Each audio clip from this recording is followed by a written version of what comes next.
إن الحمد لله نحمده ونستعينه ونستغفره ونعوذ بالله من شرور أنفسنا ومن سيئات أعمالنا من يهده الله فلا مضل له ومن يضلل فلا هادي له وأشهد أن لا إله إلا الله وحده لا شريك له وأشهد أن محمدًا عبده ورسوله صلى الله تعالى عليه وعلى آله وأصحابه وبارك وسلم.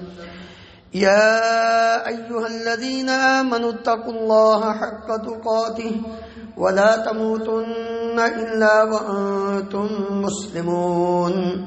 يا أيها الناس اتقوا ربكم الذي خلقكم من نفس واحدة وخلق منها زوجها وبث منهما رجالا كثيرا ونساء واتقوا الله الذي تساءلون به والأرحام إن الله كان عليكم رقيبا. يا أيها الذين آمنوا اتقوا الله وقولوا قولا سديدا يصلح لكم أعمالكم ويغفر لكم ذنوبكم ومن يطع الله ورسوله فقد فاز فوزا عظيما. أما بعد فإن خير الحديث كتاب الله وخير الهدي هدي محمد صلى الله عليه وسلم وشر الأمور محدثاتها وكل محدثة بدعة وكل بدعة ضلالة وكل ضلالة في النار. رب اشرح لي صدري ويسر لي أمري واحلل عقدة من لساني يفقه قولي. اللهم انفعنا بما علمتنا وعلمنا ما ينفعنا وزدنا علما. سبحانك لا علم لنا إلا ما علمتنا إنك أنت العليم الحكيم. رب أوزعني أن أشكر نعمتك التي أنعمت علي وعلى والدي وأن أعمل صالحا ترضاه وأصلح لي في ذريتي إني تبت إليك وإني من المسلمين.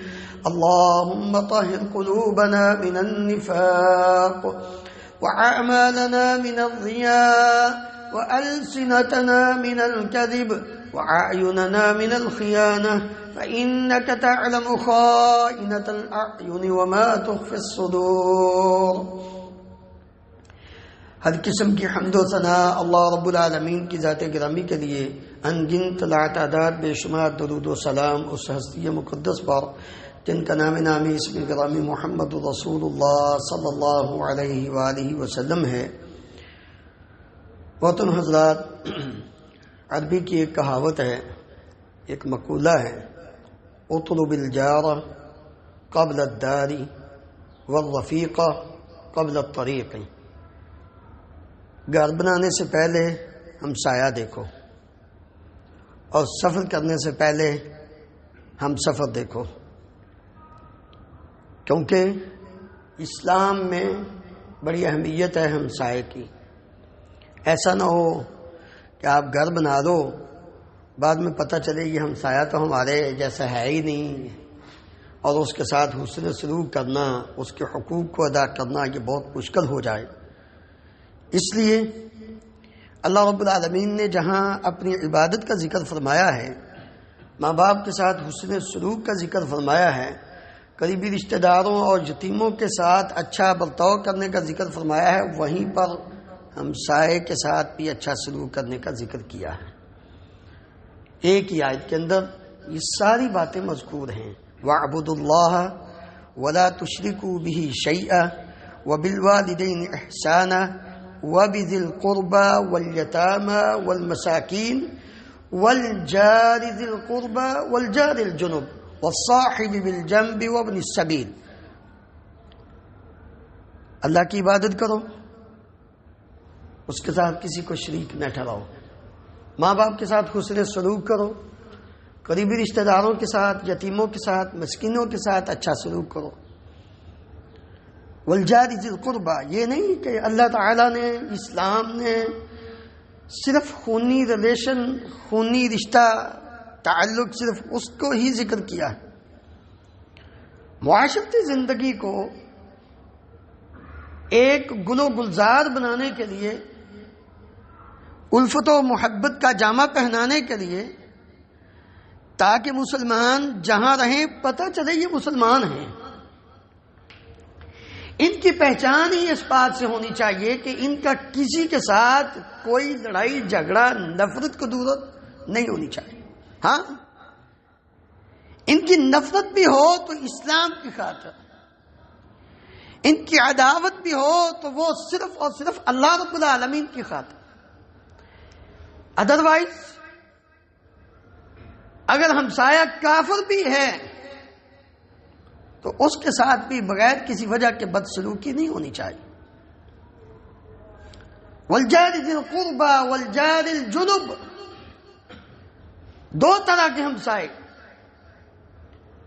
ایک قریبی ہے دو اعتبار سے کہ گھر کے قریب بھی ہے، رشتہ دار بھی ہے، اور ایک گھر سے دور بھی ہے اور رشتہ دار بھی نہیں. دور ہے ہمسایہ وہ بھی ہے. نبی کریم صلی اللہ علیہ وآلہ وسلم سے ام المومنین سیدہ عائشہ صدیقہ رضی اللہ عنہا نے یہ پوچھا تھا کہ اے اللہ کے رسول صلی اللہ علیہ وسلم، ان لی جارین فإلی ایہما اہدی، میرے دو ہمسائے ہیں، ان میں سے کس کو میں ہدیہ بھیجوں، تحفہ بھیجوں؟ تو رسول اللہ صلی اللہ علیہ وآلہ وسلم نے یہ فرمایا تھا الی اقربہما منک بابا، جس کا دروازہ تیرے زیادہ قریب ہے. پہلے نمبر پر یہ. اور ہمسائے کے ساتھ حسن سلوک کی اہمیت آپ اس بات سے اندازہ لگا سکتے ہیں. عبداللہ ابن عمر رضی اللہ عنہما بیان کرتے ہیں، اور ام المؤمنین سیدہ عائشہ صدیقہ رضی اللہ عنہا بیان کرتی ہیں، دونوں اس حدیث کے راوی. رسول اللہ صلی اللہ علیہ وآلہ وسلم نے فرمایا ما زال جبریل یوصینی بالجار، جبریل امین علیہ السلام مجھے مسلسل ہمسائے کے ساتھ اچھا سلوک کرنے کی وصیت کرتے. ظاہر بات ہے جبریل اپنی مرضی سے تو نہیں بولتے تھے، وہ بھی اللہ کا پیغام ہی لے کر آتے تھے نا. رسول اللہ صلی اللہ علیہ وسلم کیا فرماتے ہیں؟ حتی ظننت انہ سیورثہ، مجھے یقین ہونے لگا کہ اب یہ ہمسائے کو بھی وراثت میں حصہ دلوائیں گے. یعنی اتنی تاکید ہمسائے کے ساتھ اچھا سلوک کرنے کی اللہ رب العالمین کی طرف سے بار بار آئی کہ ایسے لگا کہ اب یہ ہمسایہ جو ہے مرنے کے بعد ہماری وراثت میں بھی حصہ لے گا. اس سے اندازہ کر سکتے ہیں کہ ہمیں اپنے ہمسائے کے ساتھ، اپنے پڑوسی کے ساتھ، اپنے گوانڈی کے ساتھ کتنا اچھا سلوک کرنا چاہیے، جو کہ آج کل مفقود ہے. پتہ ہی نہیں، ہمسایوں کا فوت ہو جائے ہمسایہ کو پتہ ہی نہیں ہوتا. حسن سلوک تو بڑی دور کی بات ہے نا. پہلے گلی محلے میں کوئی بندہ فوت ہوتا تو پوری گلی اور محلے کے لوگ وہ اپنے سارے کام کاج چھوڑ دیتے تھے، کہتے تھے یہ بہت بڑی مصیبت آفت ان کے اوپر پریشانی آئی ہے، اب ان کی دل جوئی کرنی ہے، اپنے کام چھوڑو، دنیا تو بسر ہوتی رہے گی. اب نہیں، وہ گھر والے نہیں، جن کا فوت ہوا وہ ہمسایوں نے کیا کرنا. اب تو حالت یہ ہے، ماں فوت ہو گئی، باپ فوت ہو گیا، شادی کی تقریب رکھی ہوئی ہے، ماں اور باپ کو لپیٹ کے اندر پچھلے کمرے میں بند کرتے ہیں، کہتے ہیں پہلے یہ کام کرو پھر بعد میں لوگوں کو بتا دیں گے. ایسے واقعات بھی میرے سامنے آئے ہیں. آپ اندازہ کریں، یہ حالت ہے ہماری مسلمانوں کی. احساس ختم ہو چکا. یعنی بجائے اس کے کہ وہ ہمسایہ فوت ہو تو ہم اس کی وجہ سے اپنے کسی پروگرام کو چھوڑ دیں. گھر والے نہیں چھوڑتے، دوسروں نے کیا کرنا ہے؟ گھر والوں کو افسوس نہیں. اسلام، ہم مسلمان ہیں، ہم دین اسلام کے پیروکار ہیں، ہم اس رب کے مخلوق ہیں جو ہم سے، ہماری جان سے بھی زیادہ پیار کرنے والا ہے. ہم اس پیغمبر کی امت میں ہیں جس پیغمبر کے بارے میں اللہ رب العالمین نے یہاں تک فرما دیا لعلک باخع نفسک علی آثارہم ان لم یؤمنوا بہذا الحدیث آسفا. اے رحمت للعالمین پیغمبر، آپ اپنے آپ کو ہلاک کر دیں گے کہ یہ اسلام نہیں قبول کر رہے. جو نئی مسلمان تھے آپ تو ان کے لیے اتنے فکر مند تھے، اور جو مسلمان ہیں آپ ان کے لیے اندازہ کریں کتنے فکر مند ہوں گے. رب سلم رب سلم رب امتی رب امتی. میرے نبی صلی اللہ علیہ وآلہ وسلم تو ہمیشہ اپنی امت کے لیے ہی رب العالمین سے دعا کرتے رہے ہیں. اور ہم ہیں، ہمیں اپنی جان کی فکر نہیں، ہمیں ہمسایوں کی فکر نہیں. اور آج کل تو ماں باپ کی فکر نہیں، ہمسائے کی کہاں ہوگی. کیا کریں؟ کون سا رونا روئیں؟ ماں کو قتل کیا جا رہا ہے، باپ کو قتل کیا جا رہا ہے. اصل مصیبت پتہ کیا ہے؟ میں نے پچھلے جمعے چند 10 باب ذکر کیا ماں باپ کی گستاخی کے. ایک سبب پچھلے جمعے رہ گیا تھا، یاد نہیں آیا. بعد میں نے کہا حرام خوری ہے. مسلمانوں، اپنے رزق کو پاک کر لو، تمہارے اندر اسلام رچ بس جائے گا. آج تمہارے سامنے، تمہارے منہ پہ تمہارا بیٹا، تمہاری بیٹی تھپڑ مارتی ہے، اس کا سبب یہ ہے کہ تو حرام خود بھی کھاتا ہے، اپنی اولاد کو بھی کھلاتا ہے. جب تیری اولاد تیری نہیں، تو اپنی اولاد کا نہیں، تو ہمسائے کا کہاں بنے گا؟ ہمسائے کے ساتھ تو حسن سلوک تبھی ہوگا نا جب تجھے اسلام کی اہمیت اور ہمسائے کی اہمیت کا پتہ ہوگا. تو جب کھانا ہی اندر حرام ہے، پینا ہی حرام ہے، لباس ہی حرام ہے، گاڑی حرام کی، عہدہ حرام کا، نوکری حرام کی، 2 نمبر رشوت کے ساتھ یہ سب کچھ حاصل کرنے والے، تجھے کہاں یہ پتا چلے گا کہ رب العالمین کا یہ آرڈر ہے وَبِالْجَارِ ذِي الْقُرْبَى وَالْجَارِ الْجُنُبِ. ہمسائے کے ساتھ اچھا سلوک ہے، تجھے کہاں یاد آئے گا؟ تو اپنے رب کا نہیں تو ہمسائے کا کہاں بنے گا؟ رب کا بنے گا تب، رب تیری بات سنے گا تب جب تیرے اندر حلال کا لقمہ آ گیا ہوگا. تو اس لیے ابو ذر رضی اللہ عنہ، اللہ اکبر، اندازہ کریں کہ ہمیں اسلام نے کس قدر ہمسائے کے متعلق فرمایا. ابو ذر رضی اللہ عنہ بیان کرتے ہیں رسول اللہ صلی اللہ علیہ وسلم نے فرمایا یا ابا ذر اذا طبخت مرقہ، جب سالن پکاؤ فاکثر ماءھا، تو سالن کے اندر پانی تھوڑا سا زیادہ ڈالو. آج کل شوربے والی بات ہی ختم ہوگی. حدیث سے یہ سمجھ آتی ہے کہ انسان کے اس جسم کی غذا خشک چیز نہیں ہے، شوربہ ہے. آج بیماریاں کیوں ہیں؟ بچے گھر کا پکا سالن شوربے کھاتے ہی نہیں.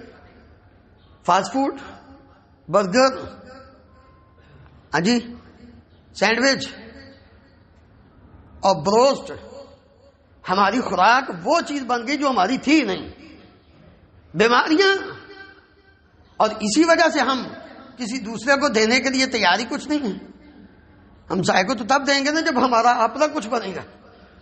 جب ہم نے پکایا ہی وہ ہے، کھانا ہی وہ ہے جو کسی دوسرے کو دینے کے لیے ہمارے اندر ہمت اور جرأت ہی پیدا نہیں ہوتی.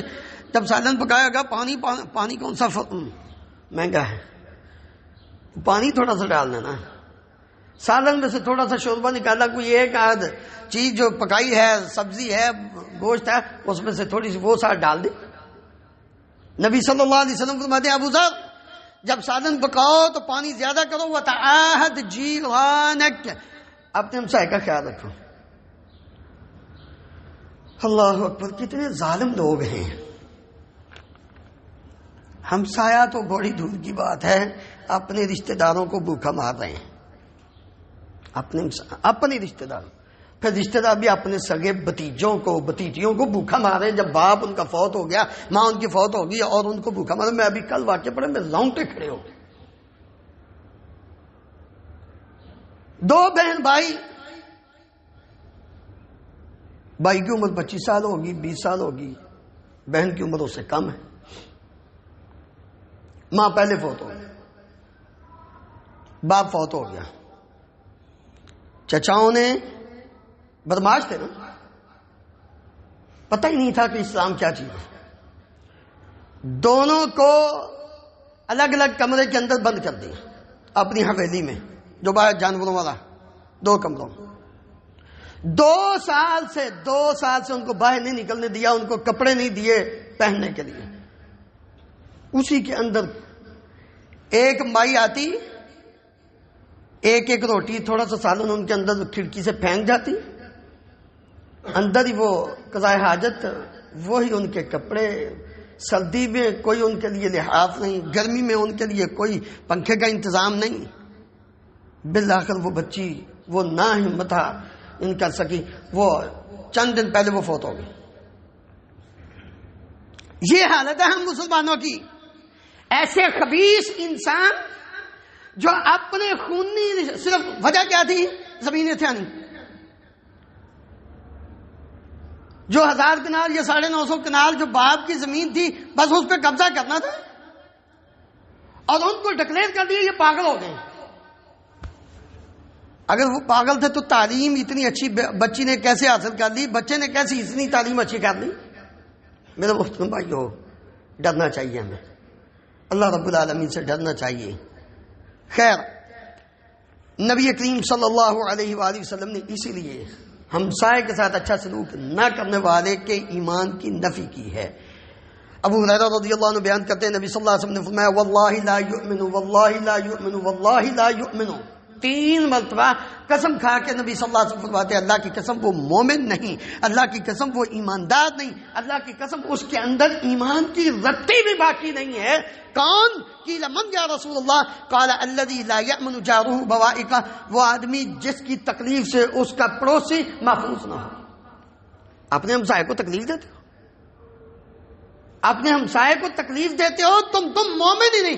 لاکھ نمازیں پڑھ لو, روزے رکھ لو, زکاتیں دے دو, حج کر لو, اگر تیرا ہمسایہ تیری تکلیفوں سے محفوظ نہیں, تیرے اندر ایمان نہیں ہے. میں نہیں کہہ رہا, امام الانبیاء محمد رسول اللہ صلی اللہ علیہ وسلم فرما رہے ہیں. آگے یہی بس نہیں بلکہ آگے چلیے, نبی صلی اللہ علیہ وسلم نے فرمایا یہ بندہ جنت میں داخل نہیں ہوگا. لا يدخل الجنہ من لا یأمن جارہ بوائقہ. نبی صلی اللہ علیہ وسلم نے فرمایا وہ بندہ جنت میں نہیں داخل ہوگا جس کا ہمسایہ اس کی تکلیفوں سے محفوظ نہیں ہے, بے خوف نہیں ہے, اور جہنم کا ایندھن ہے.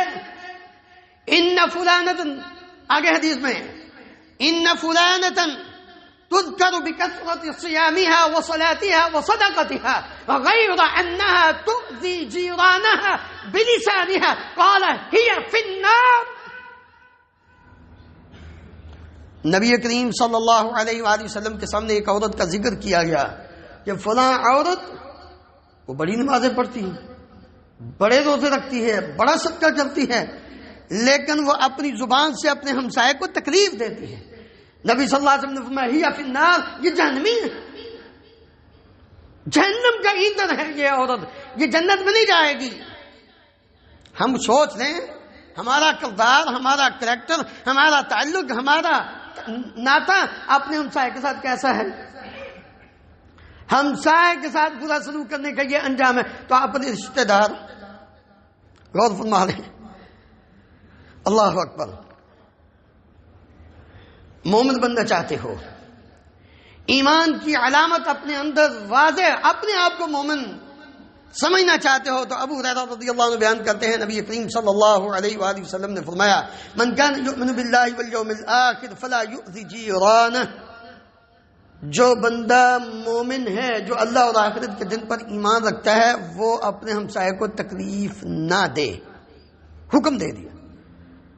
اگر مومن بننا چاہتے تم سمجھتے ہو کہ میرا پروردگار اللہ ہے, مرنے کے بعد قیامت کا دن برحق ہے اور وہ مجھ سے میرے اعمال کا حساب دے گا. تو نبی صلی اللہ علیہ وسلم نے فرمایا پھر اپنے ہمسائے کو تکلیف نہ دو. نبی صلی اللہ علیہ وسلم نے فرمایا، ابو شریح خزاعی بیان کرتے ہیں، نبی صلی اللہ علیہ وسلم نے فرمایا من کان یؤمن باللہ والیوم الاخر فلیحسن الی جارہ، جو اللہ اور آخرت کے دن پر ایمان رکھتا ہے وہ اپنے ہمسائے کے ساتھ حسن سلوک کرے. آج کل ہماری سوچ اور فکر بڑی عجیب ہو چکی ہے. ہم یہ سمجھتے ہیں کہ کچھ اچھی سے اچھی چیز ملے تو وہی ہمارے لیے تحفہ ہے. آپ صلی اللہ علیہ وسلم نے فرمایا، ابو ہریرہ رضی اللہ عنہ بیان کرتے ہیں، آپ نے خصوصاً کیونکہ بعض چیزیں وہ عورتوں کے اندر زیادہ پائی جاتی ہیں، مردوں کے اندر کم ہوتی ہیں، لیکن حکم سب کے لیے ہے، کوئی مرد بھی اس پر عمل نہ کرے. کیا فرمایا؟ یا نساء المسلمات، اے عورتوں کی جماعت، مسلمان عورتوں، لا تحقرن جارة لجارتها ولو فرسن شاة. صحیح بخاری صحیح مسلم کی روایت ہے، کوئی عورت اپنی ہمسائے کے ہدیے کو، اس کے گفٹ کو حقیر نہ سمجھے. اگر ہمسائی نے تجھے بکری کا ایک پایا بھیجا ہے تو اس کو بھی حقیر نہ سمجھتا،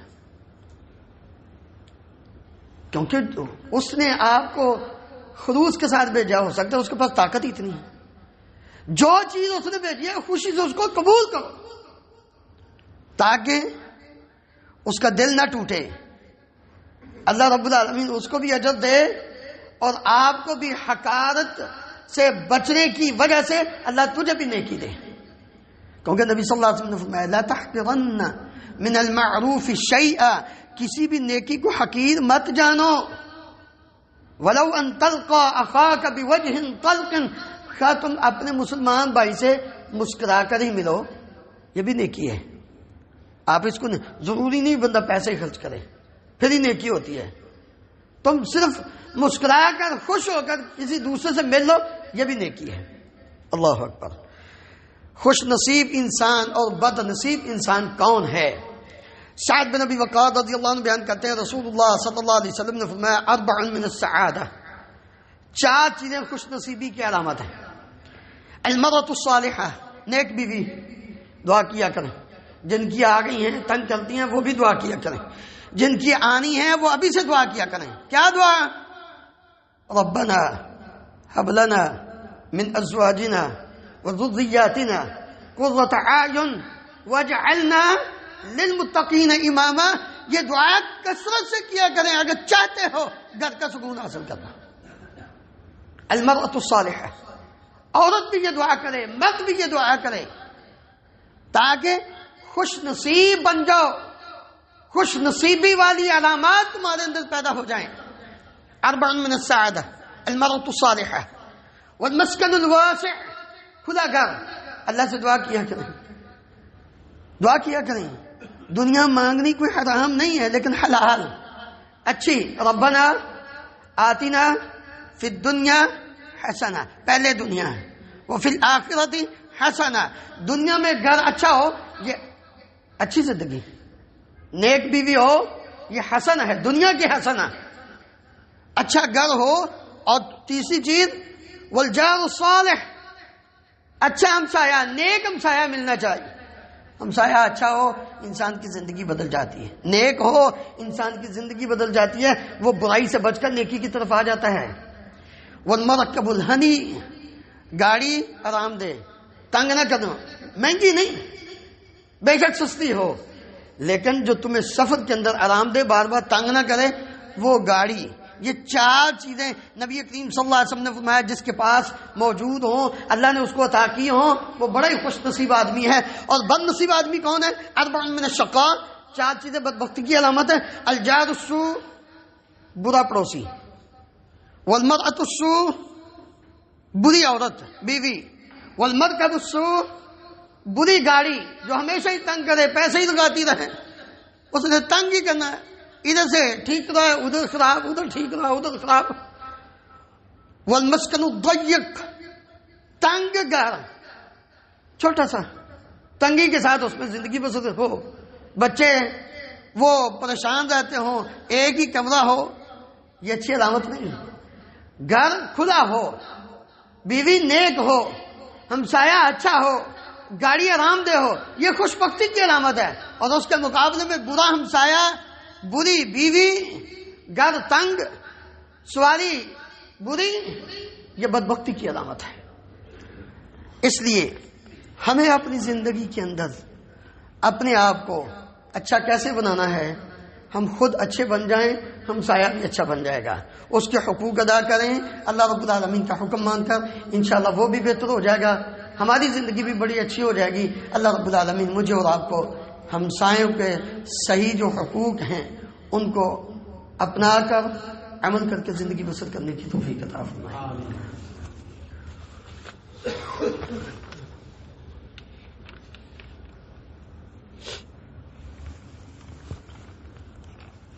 إن الحمد لله نحمده ونستعينه ونستغفره ونعوذ بالله من شرور أنفسنا ومن سيئات أعمالنا من يهده الله فلا مضل له ومن يضلل فلا هادي له وأشهد أن لا إله إلا الله وحده لا شريك له وأشهد أن محمدا عبده ورسوله صلى الله تعالى عليه وعلى آله وأصحابه وبارك وسلم۔ محترم حضرات، دنیا والوں کے سامنے اچھا بننا یہ کوئی بڑا کمال نہیں ہے۔ اچھا وہ ہے جو اپنے رب کے ہاں اچھا ہو۔ کوشش یہ کرنی چاہیے ہمارے اندر وہ خوبیاں پیدا ہوں جن خوبیوں کی وجہ سے اللہ رب العالمین ہمیں اچھا بنا دے، اور اللہ ہمیں اچھا سمجھے اپنے فرشتوں میں کہ وہ ہے میرا بندہ اچھا ہے۔ وہ کون سی چیز ہے جس کی وجہ سے ہم اپنے رب کے ہاں اچھے بن سکتے ہیں؟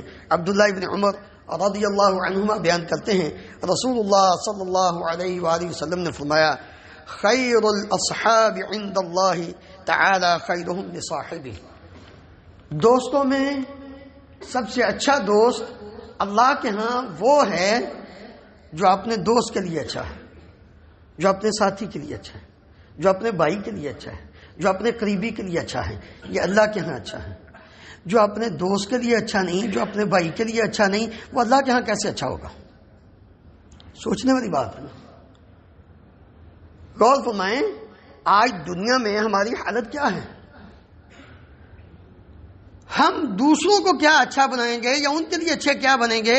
ہم تو گھر والوں کے لیے نہیں اچھے، اور اپنی بیوی بچوں کے لیے اچھے نہیں، اپنے بہن بھائیوں کے لیے اچھے نہیں۔ ہماری سوچ اور فکر ہی بڑی عجیب، دنیا بس دنیا۔ اس لیے نبی کریم صلی اللہ علیہ وسلم نے فرمایا تھا، تعس عبد الدینار وعبد الدرہم ان اعطی رضی وان لم یعط لم یرضى۔ بس مال و دولت مل جائے، کوئی دے دے تو یہ بڑا اچھا ہے۔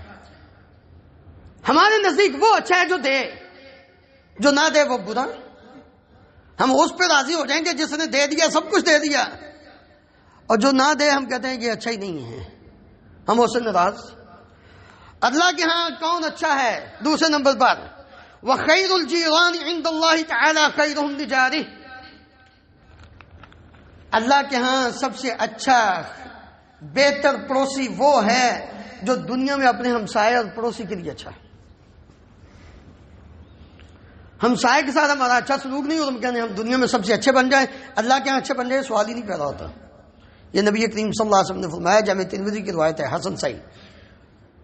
اس لیے ہمیں اپنی اس دنیا کی تھوڑی سی زندگی یاد، ایک دن کی زندگی، بس ایک دن کی۔ میں پہلے بھی یہ بات بیان کرتا ہوں، ہماری زندگی صرف ایک دن ہے۔ ہم خواہ لمبے لمبے پروگرام بنا کے بیٹھے ہوئے ہیں، پتہ نہیں ابھی ہم نے بڑا زندہ رہنا ہے۔ ایک دن کی زندگی، اللہ کا شکر ادا کیا کہ جب صبح اٹھتا ہے تو سب سے پہلے نبی صلی اللہ علیہ وسلم نے منہ نہیں دھویا، کلی نہیں کی، وضو نہیں کیا، سب سے پہلے کیا فرمایا؟ الحمدللہ الذی احیانا بعدما اماتنا والیہ النشور۔ یا اللہ تیرا شکر ہے تو نے مرنے کے بعد پھر زندگی دے دی ہے، کیونکہ پھر تیری طرف ہی جانا ہے۔ اللہ کا شکر ادا کیا تھا، باقی کام بعد میں ہیں۔ تو سویا رہتا ہے، سورج نکل آتا ہے، پھر اس وقت تو اٹھتا ہے، تیرے کان میں تو پیشاب کیا ہوتا ہے شیطان نے، تجھے کیسے رب کی دعا یاد آئے؟ اس کا شکر ادا کرنا کیسے تجھے؟ سویا تو فجر کی نماز نکل گئی، سورج نکل آیا، شیطان آیا، اس نے تیرے کان میں پیشاب کیا، تو بہتر ہے؟ تو کیسے بہتر ہے؟